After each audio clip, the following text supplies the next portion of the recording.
Sav, graduate na tayo. Dapat lang na magsaya tayo ngayong gabi. Turan ng isa sa mga kaklase ni Savannah. Isang after-party celebration ang pinuntahan ni Savannah dahil sa wakas graduate na siya ng college. Oo na, sa work naman tayo magdudusa nito, no? Hindi talaga natatapos ang pagdudusa nating lahat. Akala ng iba, natapos na kapag nakapagtapos na ng pag-aaral, pero hindi nila alam na mas malala kapag sa trabaho na. Angil ni Savannah. For real, nabuhay lang tayong lahat para magdusa. Kaya dapat lang na magsaya tayo kahit paminsan-minsan lang. Ngayong gabi na to, walang uuwi ng hindi lasing. Sagot ng kaklase ni Sav at binigyan isa-isa ang mga kasama ng isang bote ng beer. Lingid sa kaalaman ni Savannah na may mga drugs ang inumin na yon na siyang nagpapainit sa katawan ng isang tao. Nabuhay ang pwesto nila Savannah at naging maingay yon dahil sa mga kasamahan niya. May nagsasayawan na at ang iba kung saan-saan na napupunta para humanap ng kasiyahan nila. Hanggang sa pati si Savannah, lasing na rin. Bathroom break lang ako ha. Lasing na paalam ni Savannah sa mga kasama na hindi rin naman siya napansin dahil abala na ang mga ito sa kanya-kanyang ginagawa. Umalis si Savannah doon at papikit-pikit na naglakad sa loob ng bar para hanapin ang banyo nang bigla siyang mapunta sa mga VIP rooms. Sa pag-aakalang pinto ng banyo yon, pumasok si Savannah sa loob. Nasaan man banyo dito? I want to pee na. Nahihina ako ng sobra eh. Sino ka? Napaigtad si Savannah sa narinig niyang boses. Nang mapalingon si Savannah kung saan nanggaling ang boses na yon, bumungad sa kanya ang malabong imahe ng isang lalaking nakasandal sa likod ng sofa habang titig na titig sa kanya. May banyo ka? Lasing na tanong ni Savannah habang nakakunot ang noo. Agad namang itinuro ng lalaki ang gilid ng kwartong yon. Thank you. Ngumiti ng matamis si Savannah at naglakad papuntang banyo. Habang umiihi, nakarinig siya ng iyak sa labas na siyang ikinabahala niya. Agad na lumabas si Savannah pagkatapos niya umihi at nakita ang estrangherong umiiyak habang yakap-yakap ang isang bote ng gin. Ayos ka lang ba? Why are you crying? May masakit ba sa'yo? Sunod-sunod na tanong ni Savannah sa lalaki. Suminghot-singhot ang binatang si Preston at nag-angat ng tingin kay Savannah na nag-aalala sa kanya. The world is shaking. Ngawa nito na siyang ikinakurap-kurap ni Savannah. Lasing naman si Savannah pero hindi niya nararamdamang lumilindol ang paligid. Wala sa sariling natawa si Savannah dahil sa lalaking kaharap. Anong name mo? Lasing ka na ata? Gusto mo bang ihatid kita pa uwi? Marahang tanong ni Savannah dito. Kahit lasing na lasing ang pagkatao ni Savannah, kailangan niyang makausap ang kaharap niya. Preston, ayaw uwi. Dito lang, Preston.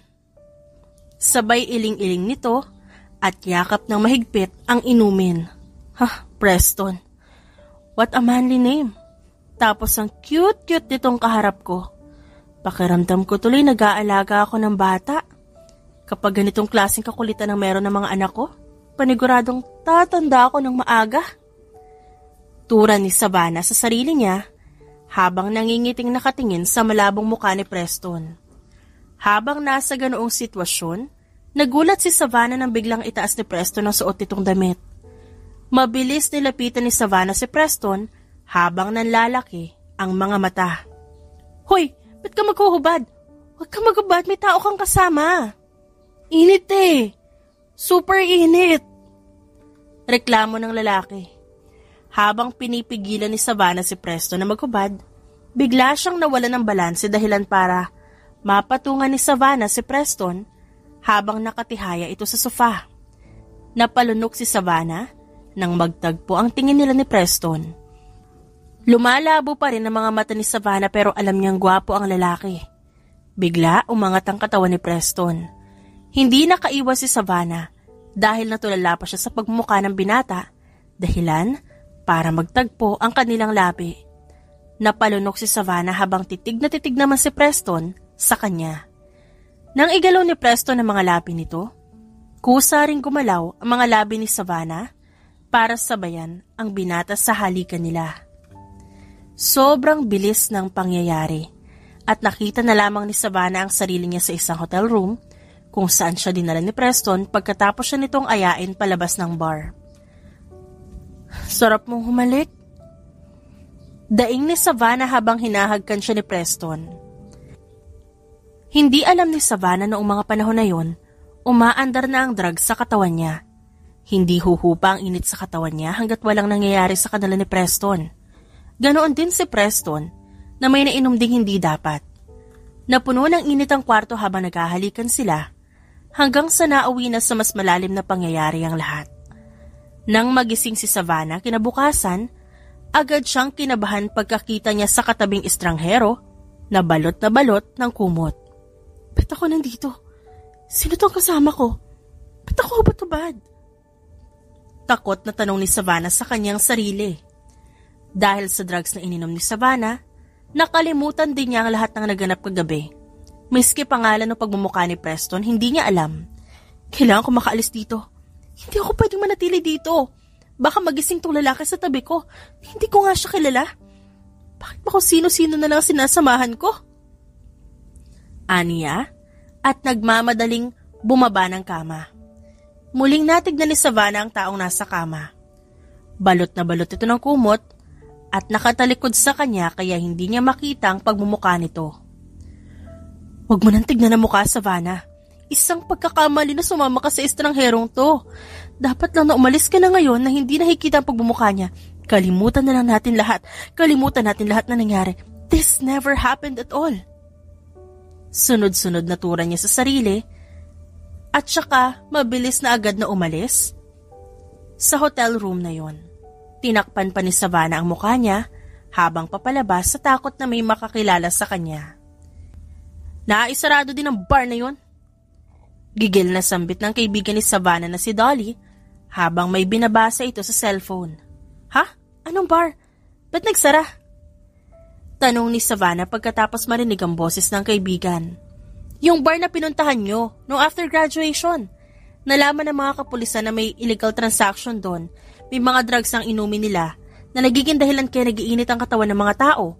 Nakasaad dito na makakalimutan mo lahat ng nangyayari kinabukasan kapag nawala na yung epekto ng drugs. Pero may nangyari na kasi na hindi nawawala ang init ng katawan ng isang tao.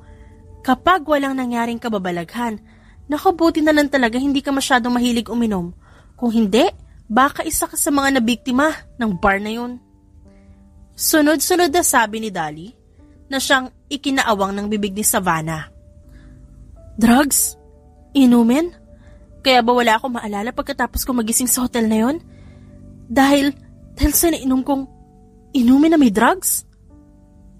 Tanong niya sa sarili. Sa naisip ay tila bumaliktad ang sikmura ni Savannah. Agad siyang napatayo para tumakbo papuntang banyo at doon nagsuka ng nagsuka. Anong problema, Sav? May nakain ka bang panis kanina? Masakit ba tiyan mo? Nahihilo ka ba?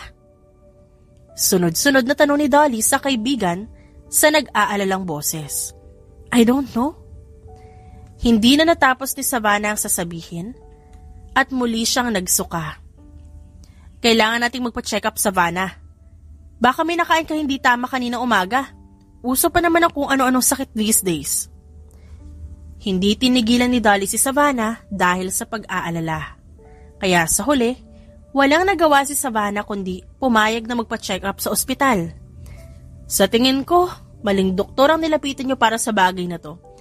You should consult an OBGYN instead. Hindi ako dapat dyan. Tura ng doktor, nakaharap ni na Dolly at Savannah. Nagkatinginan ng dalawang magkaibigan. Ang mukha ni Savannah namumutla sa kaba dahil sa narinig niya. OBGYN? As in, OB-GYN, Doc? Baka naman ho nagkakamali lang ho kayo. Kanina lang po, panay suka ang kaibigan ko, panigurado may nakain siyang panis. Kaya po nagkakaganito yung sistema niya ngayon. Wala akong kinalaman ng OB-GYN. Sa ganon, hindi po ba? Dapat kayong doktor mismo. Tanong ni Dolly sa doktor. Wala sana itong kinalaman sa OB-GYN kung normal na sakit ang meron ng kaibigan mo, miss. Pero, walang mali sa katawan niya. Wala rin siya sakit, kaya hindi niya kailangan magpa-check up dito. Sadyang buntis lang ang kaibigan mo. Kaya gusto kong irekomendang OB-GYN dahil paniguradong mas matutulungan nila kayo kaysa sa akin. Sunod-sunod na paliwanag ng doktor, kaya gulat na napatingin si Savannah doon. Congratulations, Iha! You are 4 weeks pregnant. Anunsyo ng OB-GYN sa harap nila Savannah at Dolly. Agarang nanghina ang tuhod ni Savannah sa narinig. Gamit ang blood at urine test, nalaman din sa wakas kung bakit siya panay suka. Buntis ako? Hindi ko nga sinilip ang pagbumukha niya pagkatapos ko magising. Inis na saad ni Savannah sa kanyang isipan. Sav, ayos ka lang? Nag-aalalang tanong ni Dolly sa kaibigan nang mapansin ang pamumutla ng mukha ni Savannah. Dolly, anong gagawin ko? Naiiyak na tanong ni Savannah habang nanginginig ang mga labi. Kumalma ka, okay? Sabihin mo na natin to sa mga magulang mo. Panigurado matutulungan ka nila sa bagay nito. Huwag kang mag-alala, nandito ako, hindi kita pababayaan. Pagpapakalma ni Dolly sa kaibigan at hinayaan itong umiyak sa balikat niya. Dahil wala na sa sarili si Savannah, si Dolly na ako mausap sa OB-GYN para magtanong dito ng mga kakailanganing gawin ni Savannah para mapanatiling healthy ang pinagbubuntis nito.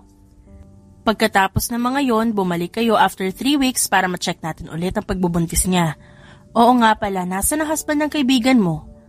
Kung di siya abala, gusto ko sana sa susunod na pagbisita niyo kasama na siya. Para masabihan ko rin siya ng mga gagawin niya. Sabi ng doktor kay Dolly. Sige po, Doc, salamat po. Nakangiting paalam ni Dolly dito. Sa paglabas ni Dolly sa opisina ng doktor, napabuntong hininga na lamang siya pagkatapos makita ang nakatulalang si Savannah. Huwag ka mag-iisip ng mga nega na bagay, okay? Also, kung ano man ang maging desisyon mo, susuportahan kita. Alam ko na mahirap mag-alaga ng isang sanggol. Kaya kung gusto mong ipa-abort ang mga batang yan, hindi kita pipigilan. Pero kung gusto mong buhayin yan, tumayo ka dyan dahil kailangan nating bumili ng vitamins mo. After 3 weeks, gusto ni Doc na bumalik tayo dito para isang follow-up check-up. Ang gagawin sa'yo, naintindihan mo naman ako, di ba, Savannah? Marahang tanong ni Dolly. Nanatiling nakayuko si Savannah habang biglaang yumuko din ang kanyang balikat. Dahil sa paghikbi niya. I texted Mom and Dad about my pregnancy. Panimula ni Savannah bago niya iniangat ang tingin kay Dolly. Namumula ang ilong at ang mga mata ni Savannah dahil sa pag-iyak nito. Tumawag sila pagkatapos. They asked me if I was serious and I said yes. Nagalit sila, Dolly. Wala pa raw akong steady na work. And I'm already pregnant. They wanted the child gone. Sumbong ni Savannah sa kaibigan na agad lumuhod sa harap niya. Mayaman ang pamilya nila Savannah, pero strikto ang mga magulang niya. Ilang beses na pinilit ni Savannah ang mga magulang na payagan siyang magstay sa isang kondo at ngayon lahat ng tiwala at pagmamahal ng mga ito'y biglang naglaho dahil lang nabuntis siya. Pinalayas ka ba? Nag-aalalang tanong ni Dolly at nang tumango si Savannah agad na bumadha sa mukha ni Dolly ang awa para sa kaibigan. Isa raw akong kahihiyan. Huwag na raw ako umuwi sa amin at gambalain sila. Muling sabi ni Savannah at mas lalo itong umiyak.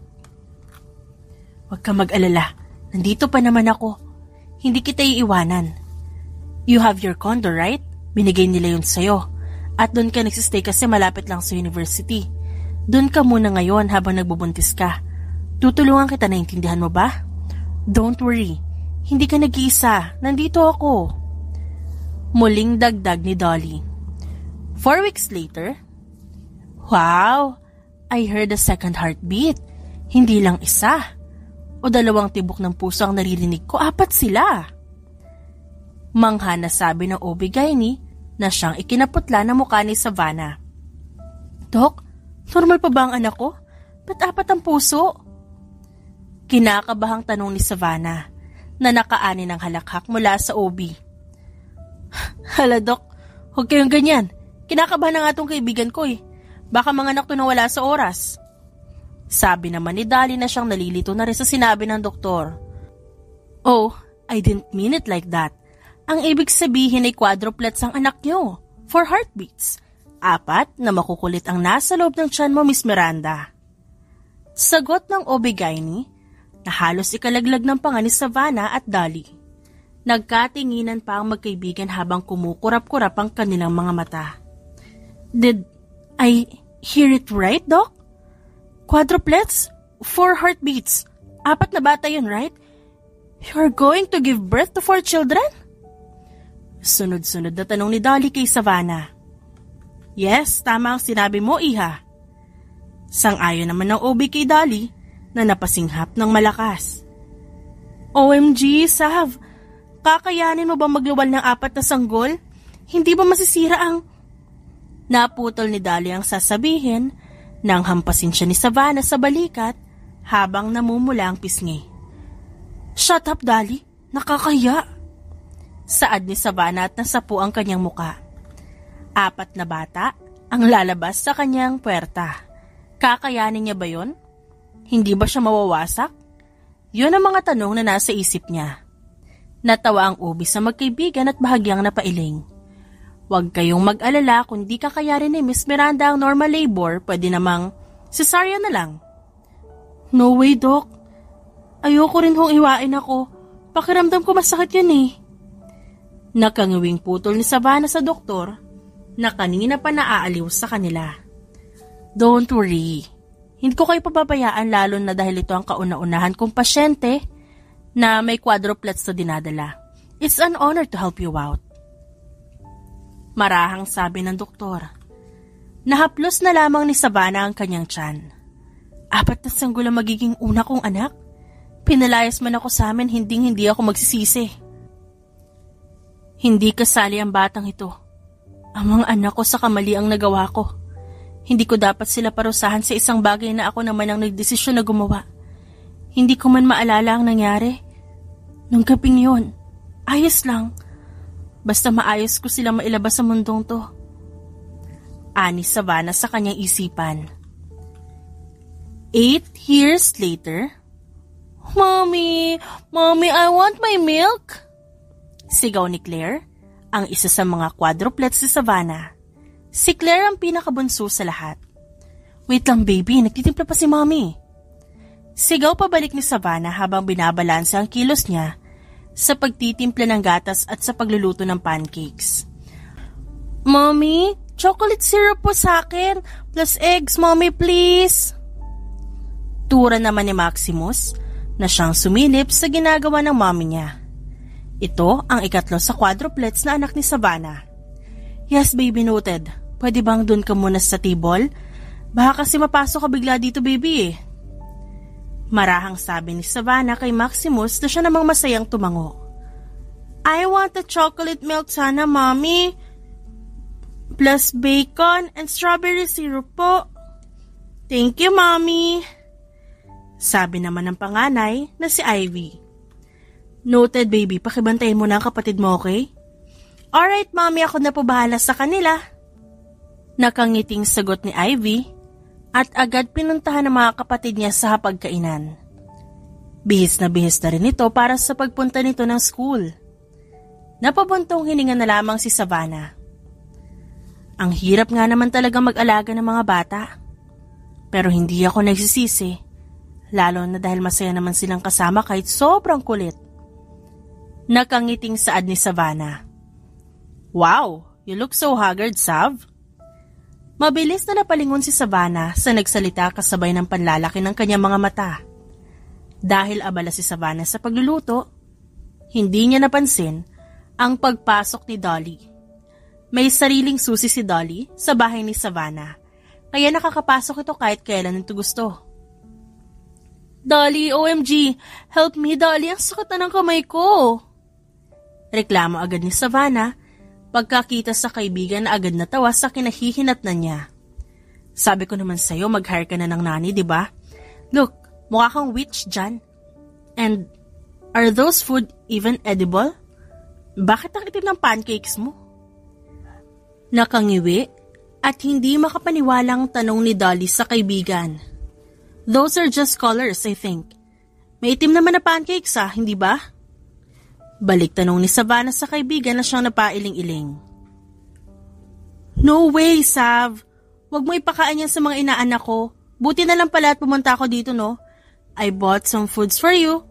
Ito na lang ang kainin nyo dahil paniguradong sasakit ang tiyan ng mga anak mo dyan. Tura ni Dolly na ikinanguso ni Savannah kasabay ng pagtango. I guess itong milk lang ang edible. Sabi na lang ni Savannah. Let me taste that first too. Saad ni Dolly at hinablot mula kay Savannah ang hawak nitong baso ng gatas. Tinikman yun ni Dolly na agad ng laki ang mga mata kasabay ng pagbuga niya sa gatas na nasa loob ng bibig niya. What the hell? Anong nilagay mo sa gatas na to? Ba't ang salty? Asin ba nilagay mo? Ha? No, white sugar yun. Naubusan kami ng brown sugar kaya white sugar muna nilagay ko. Let me taste it nga. At pagkatapos tikman ni Savannah ang gatas, agad na nasira ang ekspresyon ng mukha niya. Oh my gosh, Sav! Wala kang pag-asa sa kusina. Kaya pala sinusundot ako ng konsensya ko na pumunta dito kasi muntik mo na palang hainan ng laso ng mga inaanak ko. I told you to hire a nanny na, hindi ba? Or maid? To help you out around the house. Sunod-sunod na sabi ni Dolly. Kaya ko naman eh. Also, we often eat outside. Kaya hindi rin naman kailangan na magluto talaga ngayong araw lang kasi may nagbago ng konti. Kasi malilate na sila if kakain pa kami sa labas. Buntong hininga na sabi ni Savannah. Fine, pero kung kailangan mo ng tulong magsabi ka sa akin, okay? Ako ata ang daddy ng mga anak mong yan. Huwag ka na rin maghintay na patawarin ka ng mga magulang mo. They stopped contacting you after you told them that you are pregnant. Kaya kung pwede lang, huwag ka na pumunta sa mansyon nila para makausap sila. Andito naman ako, I can help you around, I can provide for them. Saka dad and mom likes you as well as your children. Ang sabi nga nila, doon ka na lang daw tumira sa bahay. Naku, pakiramdam ko ikaw ang tunay na anak nila at hindi ako. Natawa si Savannah sa sunod-sunod na reklamo ni Dolly sa kanya. Hindi sana kakayanin ni Savannah ang nangyari sa kanya noon. Binaliwala siya ng kanyang pamilya at kung kailan naroon dapat ang mga ito. Para suportahan siya, itinakwi lang naman si Savannah ng mga ito. Umalis si Savannah sa kondo niya at pinarentahan niya sa iba at doon siya kumukuha ng pera buwan-buwan. Nanatili siya sa mansyon ni Dolly hanggang sa mga anak siya at hanggang mag 2 years old na ang kanyang quadruplets. Noong nakaipon na si Savannah mula sa pagpaparenta niya sa kanyang kondo, saka siya nagpagawa ng maliit na bahay para sa kanila, ng anak niya at doon na sila nanirahan pagkatapos. Ngayon ay may mga boarding house at apartment si Savannah na pinagawa para pagkuhanan niya ng kita. Hindi na siya naghihirap ngayon, lalo na't sinusuportahan din naman siya ng kaibigan niyang si Dolly. Nasa si Pinky? Ba't di pa siya bumababa? Tanong ni Savannah sa mga anak niya na makitang sina Maximus, Claire at Ivy lang ang naroon sa pagkainan. She said po na maliligo pa po siya. Siya po kasi ang huli sa amin kanina. Nag-study pa po kasi siya eh. Sabi niya advanced study raw po para mamaya. Sagot ni Maximus sa ina. Hay naku, saan ba nagmana yung anak mong yan? Sa lahat, si Pinky lang ang super invested sa pag-aaral. Halos araw-araw may kaharap siyang iba't ibang klase ng libro. Hindi ka naman ganyan nun. Turan ni Dolly kay Savannah. Matalino kasi ako. I can perfect the exam without studying, no? Sagot ni Savannah na nakaani ng irap mula kay Dolly. Oo na, Miss Beauty and Brains. Nakalimutan ko pa ata na nanalo ka before ng pageant kahit freshman ka pa lang. Naiiling na sabi ni Dolly habang may ngiti sa labi niya. Dito na lang muna kayo, I'll check on Pinky. Gusto ko na rin makita ang super sipag kong inaanak. Dagdag na sabi pa ni Dolly at tumayo sa kinauupuan nito. Nakangiting tinignan na lamang ni Savannah ang likod ng kaibigan. Kung wala si Dolly sa tabi niya noon, baka nabaliw na siya dahil sa mga nangyayari sa kanya. Buti na lang at may kaibigan siyang hindi siya iniwan noon. Kain pa kayo mga babies ko, bili yan ng tita ninang nyo. Nakangiting sabi ni Savannah sa mga anak. Nasaan pa ang ginawa mo kanina, Mommy? I saw the pancake kanina, Mommy. Black nga yun. Inosenteng tanong ni Maximo sa ina na siyang napakagatlapi. Fake pancakes yun, baby. Namali ako ng luto eh. Sige pa, kumain pa kayo. Para pagkatapos ito pupunta na tayo ng school. Savannah? Si Pinky! Bigla sumulpot si Dolly na namumutla ang muka at nanginginig ang labi. Naputol lang sasabihin ni Savannah sa mga anak nang mapatingin siya sa kaibigan at agad umalpa sa dibdib niya ang kaba ng makitaan ng takot ang mga mata ni Dolly. Mabilis na patayo si Savannah para tumakbo papunta sa kwarto ng anak niya. Pinky? Pinky! Sigaw ni Savannah nang makitang bukas ang banyo. Naroon si Pinky habang duguan ng binti at braso. Ang malaking salamin sa banyo ay nabasag at ngayon naliligo na si Pinky sa sarili nitong dugo. Ambulance! Dolly, call an ambulance please! Sigaw ni Savannah na nanginginig ang boses habang inaalis ang ilang basag na salamin sa paligid ni Pinky. Oh yes! An ambulance! Namumutlang sambit ni Dolly at hindi mapakaling hinanap ang cellphone niya. At nang hindi yun mahanap sa kanyang bulsa, tumakbo si Dolly papunta sa hapagkainan at nakita roon ang kanyang cellphone. Pinky, Mommy's here. I'm here. Pinky, dadaling ka ni Mommy sa hospital, okay, baby? Please don't leave Mommy. Please be strong, darling. Pagkatapos ng sinabi, napahagulhol na lamang si Savannah. Mommy, will Pinky be alright? Naiiyak na tanong ni Ivy kay Savannah. Yes, of course she will. Kaya dito muna kayo sa lola at lola niyo, ha? Okay? Huwag kayong pasaway at kailangan kong puntahan ang kambal niyo. Nanginginig ang labi na sabi ni Savannah sa kanyang anak at isa-isang hinalikan ng noo nito. Ang tinutukoy na lolo at lola ni Savannah ay ang mga magulang ni Dolly. Dahil itinaboy siya ng sarili niyang pamilya, mas pinili niyang tawagin ng mga anak na lolo at lola ang mga magulang ni Dolly dahil ito ang naroon sa tabi niya nung walang-wala siya. Mommy, please take care of Pinky po. She promised po to play with me pa eh. Tura ni Claire kay Savannah. I will, baby. Thank you. I love you three, okay? Matamis siyang ngumiti sa mga ito. We love you too, Mommy. Tell Pinky that we love her too. Sabay-sabay na sabi ng tatlo na ikinatango ni Savannah kahit muli na namang nanginig ang labi niya dahil sa nag-aambang mga luhang gustong pumatak. Mabilis na umalis si Savannah pagkatapos masigurong ayos lang ang tatlo niya pang anak. Si Savannah ang sumama kay Pinky kanina sa ospital, pero pinasunod niya agad si Dolly para mapuntahan ng mga anak niya at para maihatid dito sa mansyon ni na Dolly. The operation was successful, however, she lost too much blood and she needs blood transfusion immediately.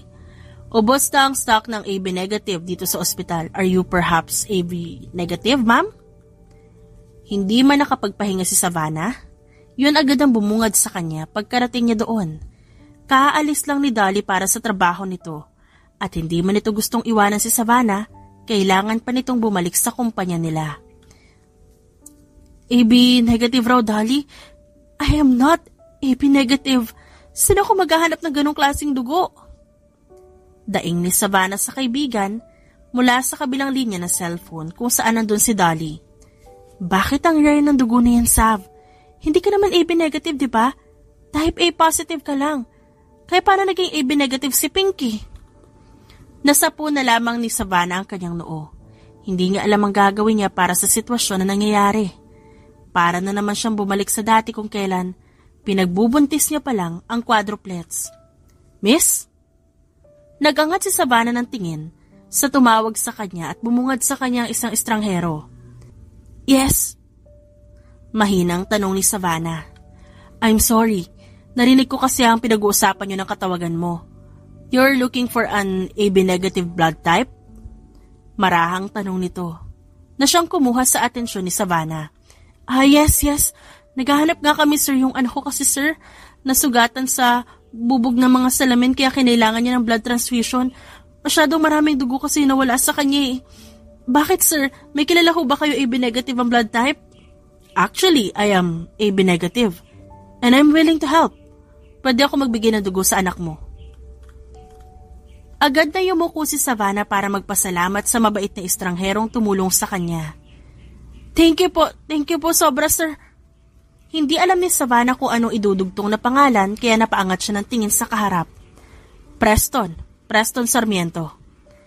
Sagot ni Preston na binigyan ng ngiti si Savannah. Here, uminom ka muna ng tubig, miss. Pwede mo akong tawaging Savannah or Sav? Thank you, Preston, ha?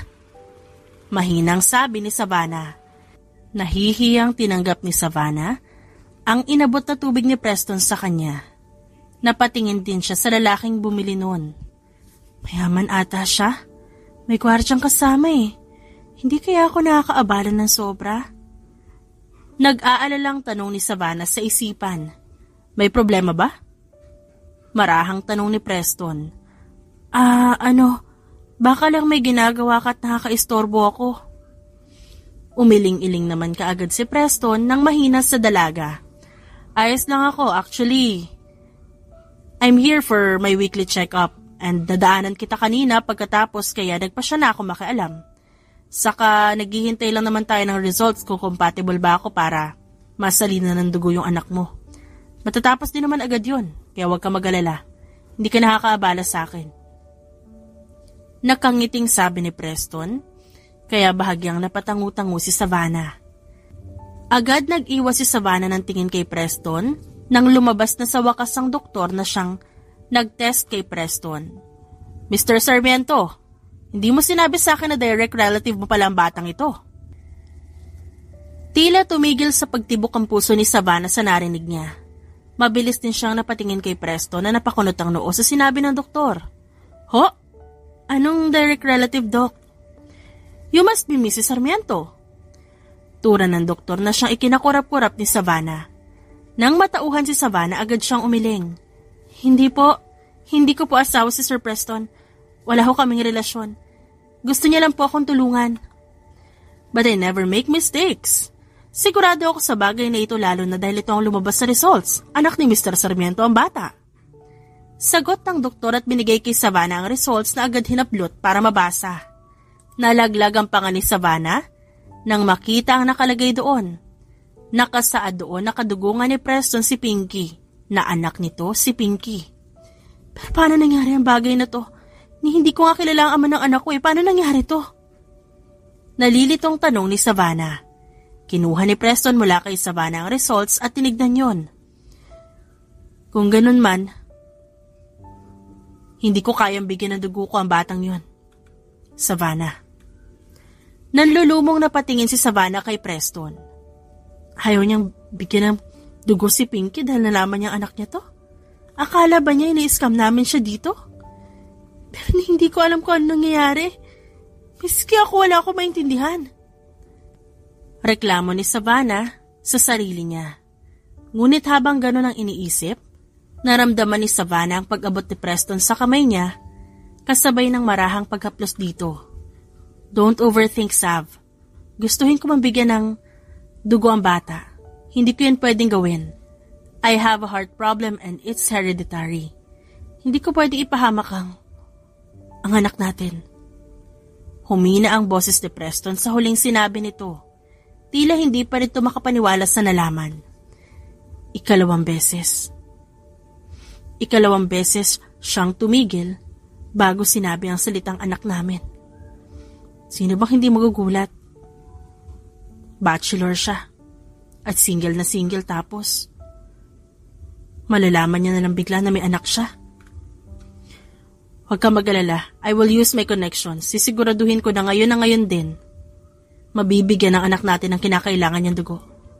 Sa narinig ni Savannah, hindi niya alam kung bakit kusang bumigay ang katawan niya sa pagod.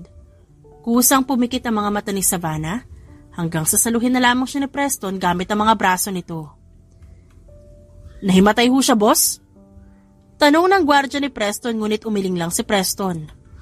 Napagod ata. Ngayon na nandito na ako. Mukhang nakahinga na siya ng maluwag. She's asleep.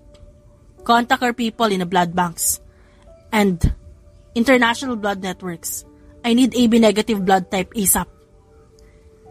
Dagdag na utos ni Preston sa gwardya niya bago walang kahirap-hirap na binuhat si Savannah sa loob ng kanyang braso. Naalimpungatan si Savannah nang makarinig siya ng pag-uusap sa paligid niya. Nang imulat ni Savannah ang kanyang mga mata, bumungad sa kanya ang puting kwarto ng ospital. Hindi mo ako matatalo. Lalaki ka nga pero ako ang daddy number 1 ng mga anak ni Savannah. Napalingon si Savannah sa kung saan nanggaling ang boses na yon at bumungad sa kanya si Dolly na nakikipag-arm wrestling kay Preston. Napakurap-kurap si Savannah nang wala sa oras. Anong ginagawa niyo? Takang tanong ni Savannah sa nanghihinang boses. Mabilis na napalingon si Dolly kay Savannah nang marinig ang boses ng kaibigan. Mabilis tumigil si Dolly sa pakikipag-arm wrestling para lapitan ang kaibigan.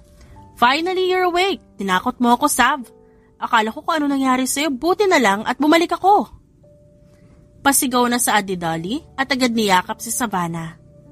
Anong ginagawa mo rito? Paano ang trabaho mo? At ayos lang din ba ang anak ko? Don't worry, pumasok ako kanina pero hindi makalma yung kaluluwa ko kaya nanghingi muna ako ng leave. Dahil hindi ako matahimik. Lalo na dahil feeling ko pinababayaan na kita dito. Ang mga anak mo maayos lang naman. Nung tinawagan ko sila mama at dad kanina, mukhang maayos lang naman sila. Pinuntahan ko rin ang teacher nila sa school para ipaalam ang nangyari. Dahil alam ko nakalimutan mo pati ang tungkol doon at naintindihan naman nila na hindi mo na pumapasok ang mga bata. Also, this guy here na nagpakilalang ama ng anak mo, tumulong para hanapan ng dugo si Pinky. Pagkabalik ko rito, nasa maayos na kayong kwarto, pang VIP pa. Pinky is stable now. Sabay lahat ni Dolly kay Pinky na nasa kabilang bahagi ng kwarto. Napatingin naman agad si Savannah doon at nakahinga ng maluwag.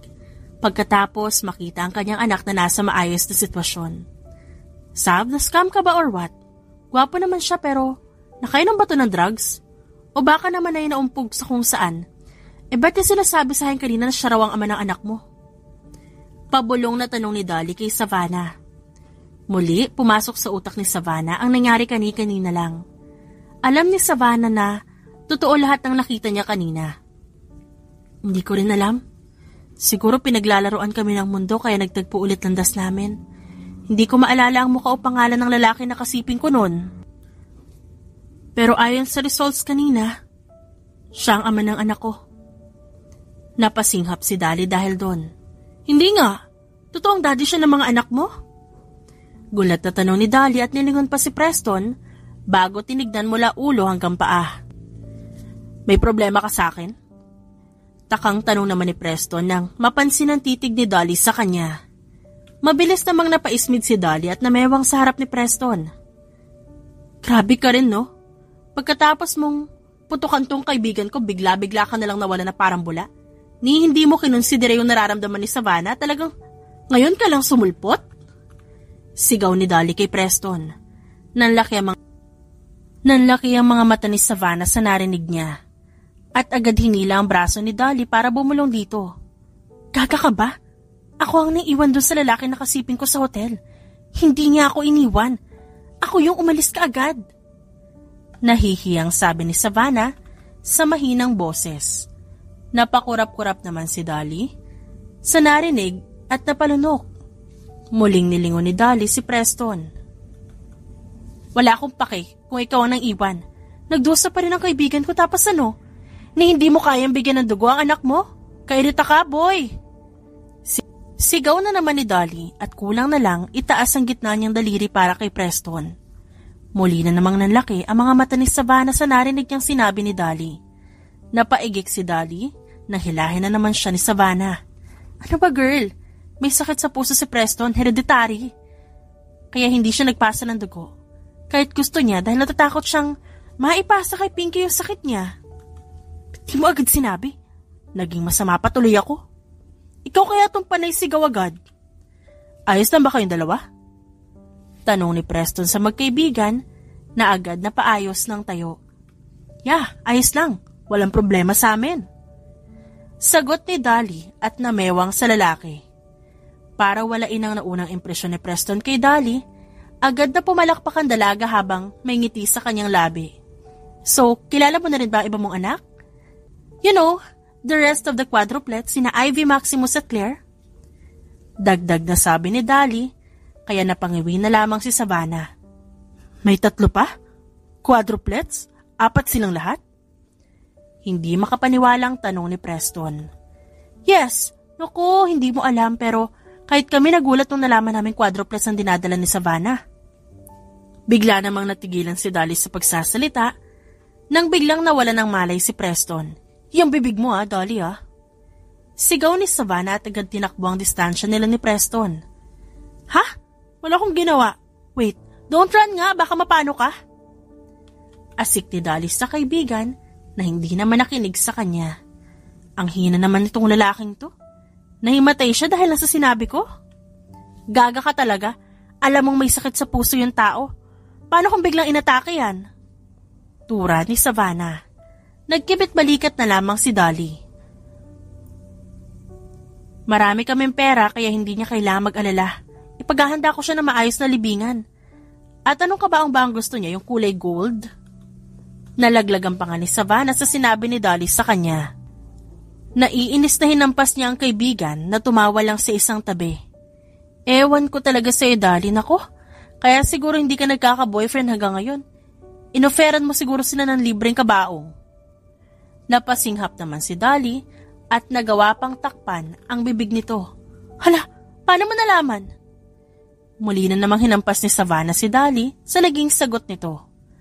Tinawanan lang naman ni Dolly ang kaibigan at kalaunan sumandal si Dolly sa balikat ni Savannah. Kung saan ka masaya, sasamahan at susuportahan kita. Huwag kang mag-alala sa sasabihin ng iba. Hindi natin kailangan na opinyon nila. Saka, tanungin mo na maayos si Preston. Dahil hindi pa rin ako naniniwala na siyang ama ng mga anak mo. Aba, ang gwapo nun Turan ni Dolly, kaya napalayo sa kanya si Savannah. Sinasabi mo bang pangit ako? Hindi makapaniwalang tanong ni Savannah sa kaibigan. Uy, hindi ako nagsabi niyan. Nang aasar na sagot ni Dolly. Mabilis na hinuli ni Savannah si Dolly para kilitiin ito. Hi. Hindi makapaniwalang sabi ni Preston habang nakatitig sa mga batang nasa harap niya. Pagkatapos magkamalay ni Preston ay pinabantayan ni Savannah ang anak niyang si Pinky kay Dolly. Habang dinala naman ni Savannah si Preston sa mansyon ni na Dolly kung saan naroon ang mga kakambal ni Pinky na sina Ivy, Maximus at Claire. Heto ngayon at magkaharap na ang mag-aama. Sino ka po? Boyfriend ka po ni Mommy? Inosenteng tanong ni Claire kay Preston na napakurap-kurap pa. Bahagyang natawa si Savannah sa narinig niya dahil kitang-kita niya na natigilan si Preston at hindi alam kung ano isasagot sa anak nito. Mommy, hindi ba po hinihintay natin si Daddy na bumaba sa langit po? Ba't po naghanap ng bagong boyfriend ikaw kung ganon? Ayaw mo na po ba sa Daddy namin? Tanong ni Maximus dahilan para mapaubo si Savannah. Mabilis din ang paglingon ni Preston kay Savannah. Nanatiling inosente ang pagbumuka ng 3 anak ni Savannah dahil hindi alam ng mga ito na iba ang kahulugan ng sinasabi ni Savannah na langit. Langit? Hindi makapaniwalang pabulong na tanong ni Preston. Hindi ko alam na buhay ka pa. Nakangiwing ngumiti si Savannah habang sinasagot si Preston na napaawang ang labi. I'm so sorry po, mister. Taken na po si Mommy. She has our daddy po. Hinihintay lang po namin si Daddy kasi busy pa po siya sa langit. Tura naman ni Ivy sa malditang boses. Tila nang hina ang tuhod ni Preston sa narinig niya. Lalo na dahil inulit na naman ng mga ito ang salitang langit. Sa lahat ng pwedeng irason bakit ito pa? Ba't niya naman ako pinatay bigla? Angil ni Preston sa kanyang sarili at napabuntong hininga na lamang. Actually kids, he is your daddy. Maliit ang ngiti sa labing sabi ni Savannah. Mabilis ang panlalaki ng mga mata ng anak nila Savannah at Preston sa sinabi ng mommy nila. What? He is our daddy?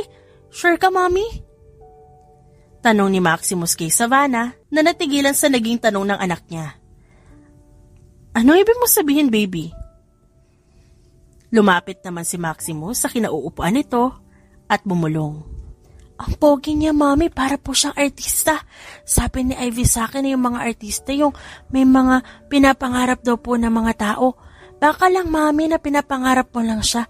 Baka po nagkakamali ka lang. Bulong ni Maximus, o kung matatawag ba yung bulong, kayong sobrang lakas ng boses nito, na miski si Preston ay narinig ang sinabi ng bata. Mabilis na tinakpan ni Preston ang bibig nito habang napatayo naman si Savannah, bago mabilis na dinuro ang binata. Huwag kang tatawa. Angil ni Savannah kay Preston na hindi napigilan ng sarili. Kumawala sa labi ni Preston ang halakhak. Imbis na mainis si Savannah, nahawa na lang din siya sa pagtawa ng binata. Excuse me? Maganda rin naman ako ah. Inaasar niyo ba akong lahat? Mag-aama nga kayo. Buti na lang, umuwi ka na, Daddy. Siguro po kasi nalaman mo yung nangyari kay Pinky. Is Pinky alright na ba, Daddy? Tanong ni Claire na kanina patahimik lang at agad lumapit kay Preston. Mabilis namang binuhat ni Preston si Claire at nakangiting tumitig sa mukha nito. Hindi pa rin makapaniwala si Preston na naging daddy siya bigla ng quadruplets. Yes, she's fine. Ginawa ko lahat para masigurong maayos ang kakambal niyo. Kapag gumaling na siya, pwede na siyang umuwi at makita kayo. Kaya sana hintayin niyo ang kapatid niyo, okay? Marahang sabi ni Preston at hinaplos ang buhok ng anak. Daddy, di ka na po ba aalis ulit papuntang langit? Ngayon, si Savannah naman ang natawa sa naging tanong ni Ivy sa daddy nito. Mabilis na sinimangutan ni Preston si Savannah na mas lalong natawa lang.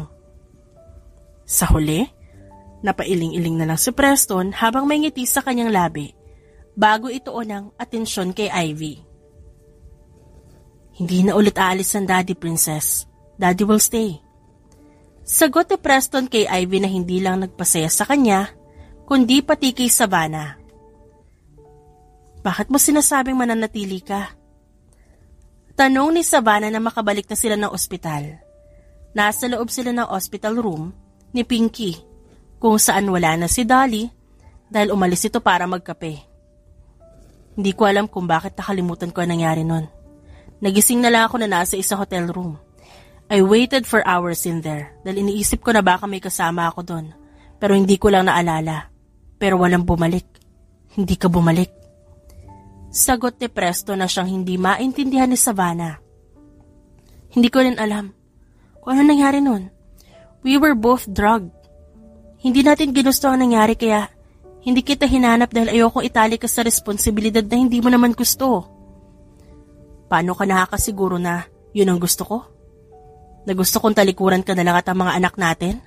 You didn't even give me a chance, Savannah. Dahil ayaw ko masaktan ng mga anak ko, Preston. Sanay ako maging mayaman noon. Palagi ako masaya dahil lahat ng gusto ko binibigay sa akin. But that pregnancy ruined everything. My happiness was gone in an instant, Preston. Natauhan ako. Narealize ko na hindi pala maganda ang masaktan.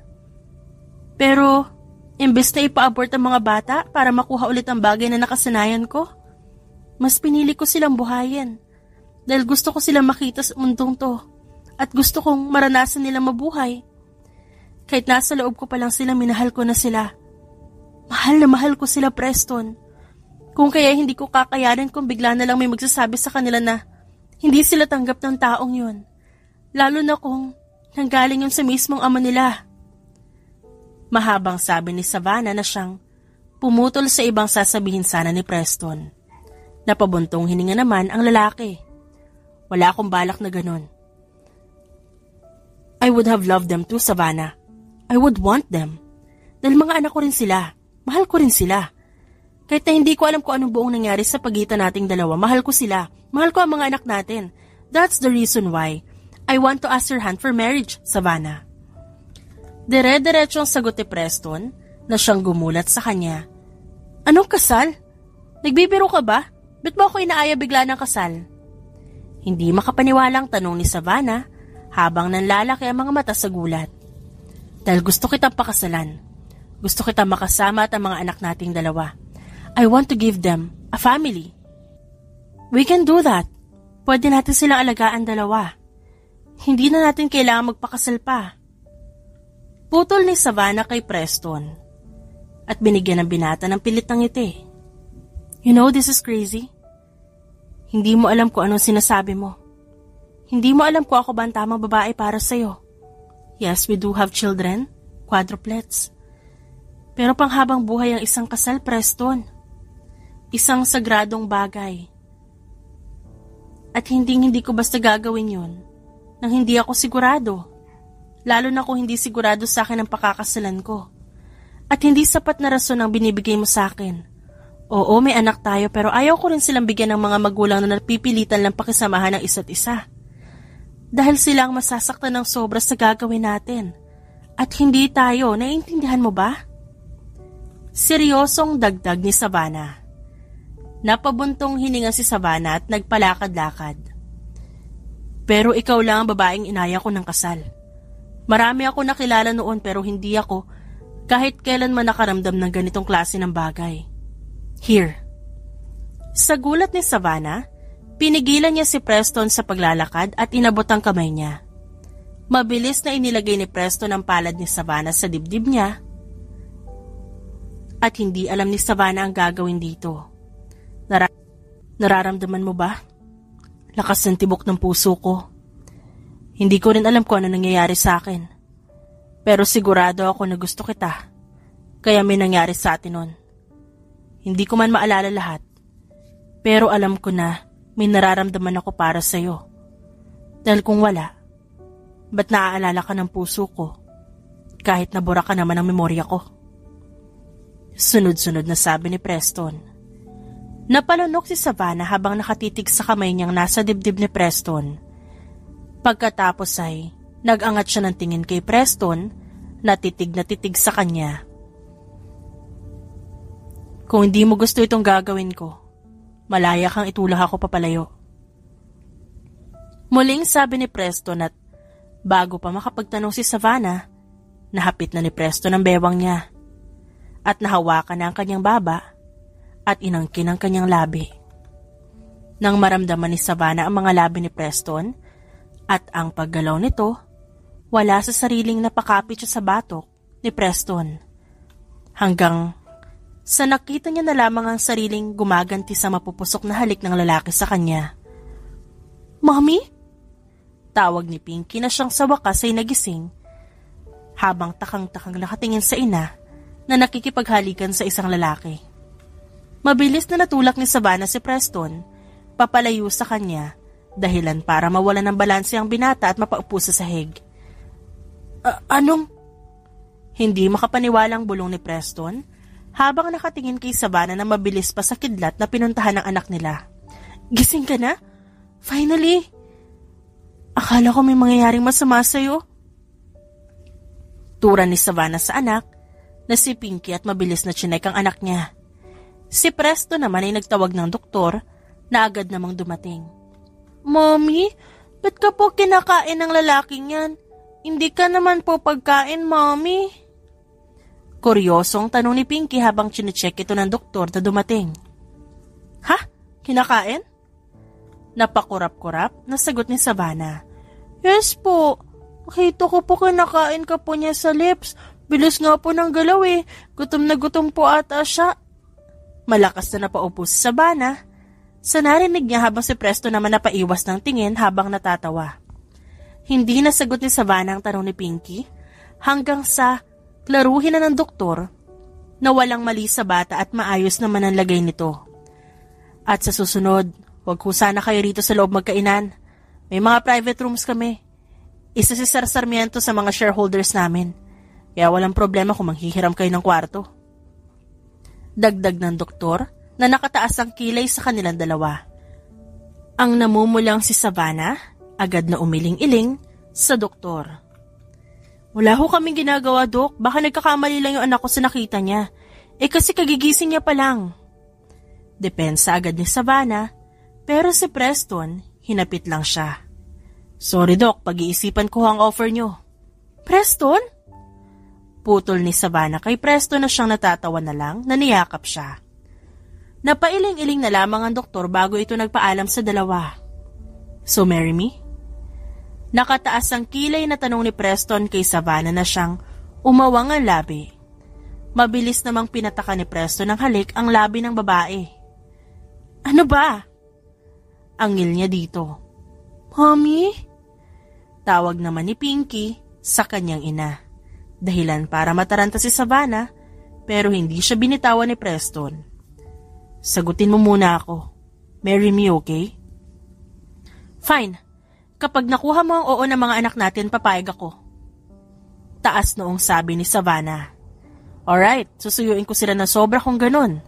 Kasi yun ang gusto ng mami nila. Nakangiting sagot ni Preston at binitawan na si Savannah para puntahan ang anak nila. Hi baby.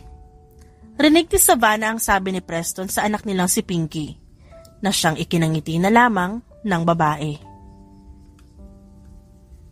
1 year later, I'm the husband. Sigaw ni Preston na siyang nakapamewang sa harap ni Dolly na nakakunot na naman ng noo habang naka-cross arms, at ako ang best friend niya. Sagot ni Dolly at nang akmang magsasalita si Preston, itinaas ni Dolly ang daliri para patahimikin ito. At ako ang tumulong sa kanya nung walang-wala siya.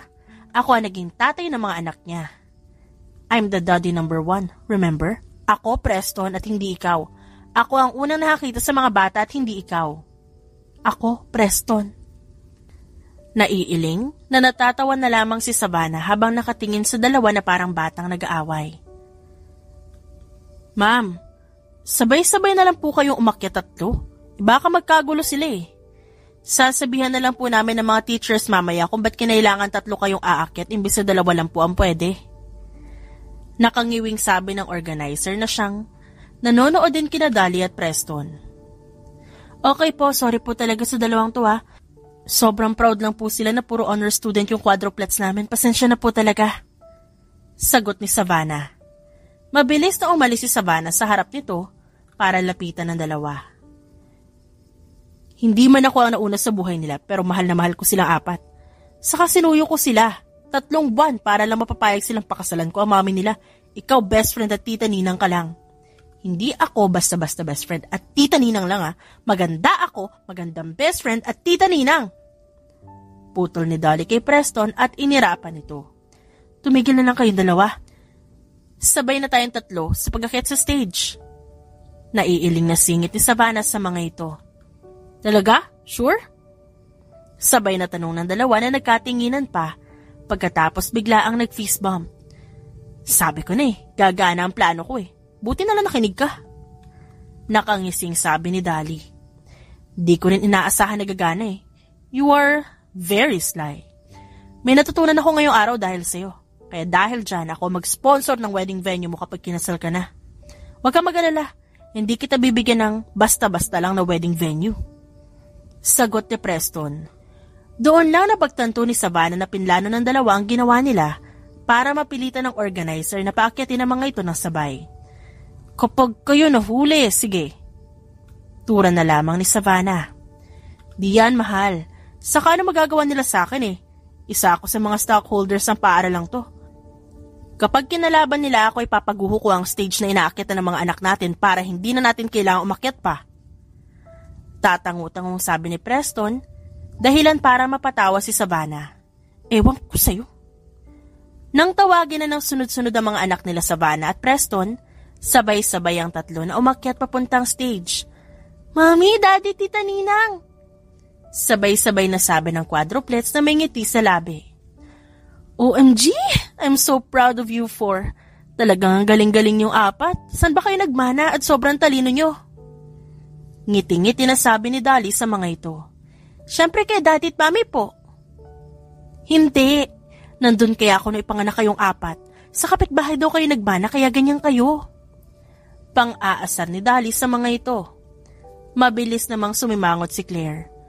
Tita Ninang, wala namang kaming kapitbahay noon Sagot pa nito.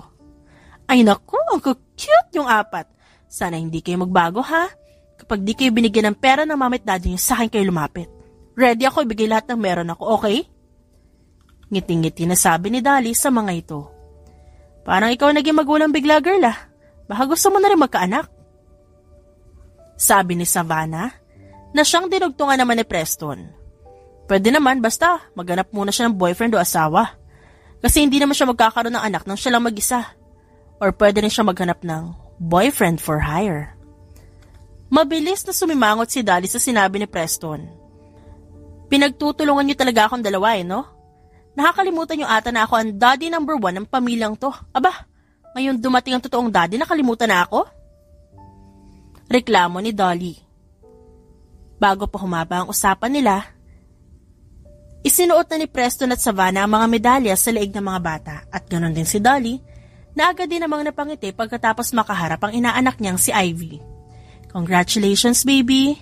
Keep up the good work, okay? We love you for... Ngiting-ngiti na sabi ni Savannah sa quadruplets. We love you too, Mommy. We thank you po, Daddy. And love you din, Daddy. And thank you, Tita Ninang.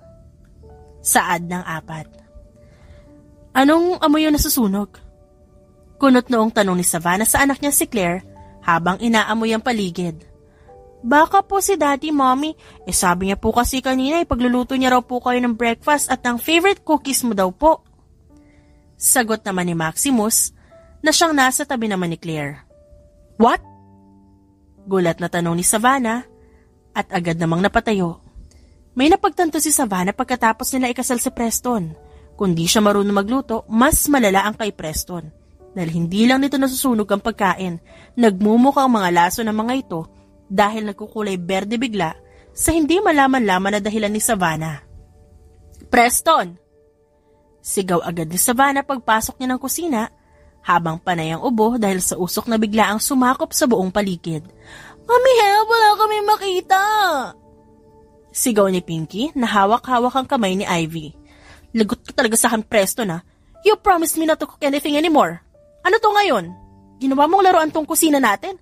Para na tayo nasa langit. Gusto ko lang naman magluto. Saka wala naman ako nasunog. Wala ring sumabog. Hindi enough na reason yan. Ba't punong-puno ito na usok, ha? Anong ginawa mo? Habang panay-wasiwas si Savannah sa kamay niya sa ere, naramdaman niya bigla ang pagyakap ni Preston sa kanya mula sa likod. Found you. Nakangiting sabi ni Preston at hinagka ng leeg ng asawa. Ang pasaway mo talaga. Ang sabi ko ay ang chef na lang natin ang palutuin mo ng lahat. Ano pang silbi ng chef na hinire mo kung magpupumilit kang sakupin tong kusina kahit di ka naman marunong magluto? Aba kung gera lang to, matagal ka nang namatay dahil sa gera, isa kang sundalo na hindi marunong gumamit ng baril. Sarcastic ang sabi ni Savannah na siyang ikinasimangot ni Preston. Ang harsh mo naman, mahal. Gusto nga lang kita ipagluto eh. Hindi eh. May nararamdaman ako mali. Kaya sobrang bait mo sa akin ngayon. Nung pinatigil kita magluto noon, sumunod ka agad kasi nga, para sa'yo masyadong hassle ko ipagluluto mo ako. Pero palpak naman. Ayaw mo rin magsayang ng mga ingredients dahil alam mo maraming naghihirap sa mundo at mas gusto mo mag-donate para sa iba. Kaya bakit biglaan kang bumait at nagpupumilit ka na magluto ngayon? May nangyari no? Putol ni Savannah sa ibang sasabihin ni Preston. Mabilis na napakurap-kurap si Preston. Unti-unti ring nawala ang usok sa loob ng kusina, kaya klaro na ang seryoso mukha ni Savannah nang humarap ito sa asawa. Anong ginawa niyo na anak mo? Tanong ni Savannah dahilan para mapaatras si Preston. Wala, wife. Ano namang gagawin namin? Wala kaming ginagawa, hindi namin nasira ang favorite vase mo. Giit ni Preston at umiling-iling pa. Tinakpan kaagad ni Preston ang bibig niya habang nanlalaki ang mga matang nakatitig sa mukha ni Savannah. Daddy, ba't mo inamin? You are so weak naman, Daddy. Angil ni Pinky. Pinky is right. Isa kang under, Daddy. Segunda naman ni Ivy. Nanatili ang dalawa sa pwesto ng mga ito dahil yun ang iniutos ni Preston sa mga ito para maiwasan ng mga bata ang mabangga sa kahit saan. Anong under? Grabe naman kayo sa akin. Kayo, hindi ba kayo takot sa mami nyo? Takot din naman kayo ah. Mas takot lang talaga ako. Depensa ni Preston at inirapan ng mga anak na siyang napaawang ang mga labi. Wow, Daddy! Ikaw kaya may kasalanan why nasira ang vase ni Mommy. Kiniliti mo kami ni Ivy kaya syempre magraran kami kaya nabangga namin ang vase. Tura ni Pinky at namewang pa. Ano ako? Excuse me. Inililigtas ko na nga lang kayo tapos sa akin nyo pa ipapasa lahat? Gusto ko na tayong tatlo ang parusahan. Aba hindi ako papayag na ako lang pagagalitan ng mami nyo. Sagot ni Preston at nag-cross arms pa. Tumikim si Savannah ng malakas, dahilan para sabay-sabay na mapalingon sa kanya ang tatlo na agad na naging maamong tuta ang mga muka pagkakita sa kanya. Sabay-sabay din na nagbigay ng ngiti ang mga ito. Mommy, ba't kasi kasali kami dito? Ba't kami nandito sa loob? Nakangusong tanong ni Maximus. Nasa loob ang mga ito ng isang square na ring box. Playground yun noong mga bata pa ang quadruplets. Doon inilalagay ni Savannah ang mga ito para hindi lumabas ang mga ito kapag naglilinis siya. Ngayon, 5 na ang nandun sa loob habang si Savannah ay nasa sofa at nanonood ng pelikula sa malaking screen ng TV. All for one, one for all yan. Saka akala nyo hindi ko alam na pati kayo? Naroon sa crime scene? Hindi lang sina Ivy, Pinky at Daddy nyo ang nandun nung nabasag ang vase. Sagot ni Savannah, kaya bagsak ang balikat ng 5. Kasalanan mo talaga to, Daddy. Ba't mo pa kasi kami kiniliti? Nakasimangot na sabi ni Claire at inirapan pa ang amang napasinghap. Excuse me? Parang di ka tumawa ng malakas na nangyari yun Sagot ni Preston sa anak. Pinigilan na lamang ni Savannah ang matawa habang pinapanood ang mag-aama niya. Mag-reflect na lang kayong 5 dyan. Sa susunod, huwag niyong idadamay ang mga vase ko at huwag kayong magpupumilit na magluto lalo ka na Preston. Aba kaya nga may chef tayo dito sa mansyon. Tas magluluto ka? Alam mo pareho tayong dalawa na walang alam sa kusina. Paano kung masunog tong mansyon? Di gagawa tayo ng bago. Nakangusong sagot ni Preston. Pwede naman kung buhay pa tayo pagkatapos ng sunog o kaya pagsabog. Sarkastikang sagot ni Savannah kaya napaawang ang bibig ni Preston pagkatapos matanto ang bagay na yon. Sorry na mahal, palabasin mo na kami please. Bibilan kita ng bagong vase yung sobrang ganda at mahal. Mommy, hindi na rin po kami tatakbo, promise po. Hindi ka na rin namin po awayin, Mommy. Sabi ni Pinky at nag-beautiful eyes pa sa ina na napangiwilang. Fine, lumabas na kayo dyan. Baka akalain ng mga tauhan dito sa bahay inaaway ko kayo. Yay! Thank you, Mommy! Yes, thank you, mahal. Mabilis na lumabas sa mga ito at tumakbo papunta kay Savannah. Si Preston, agad na yumakap sa bewang ng asawa at hinagka ng noon nito. Ang quadruplets agad na tumabi sa sofa at nakinood din. At pagkatapos sabihin ng quadruplets na hindi na sila manggugulo, ayon at naging maingay ang buong sala, pagkatapos nilang makipag-agawan ng remote kay Savannah. Masaya si Savannah kahit sobrang tigas ng ulo ng 5. Mahal na mahal niya ang pamilya at wala na siyang mahihiling pa. The End.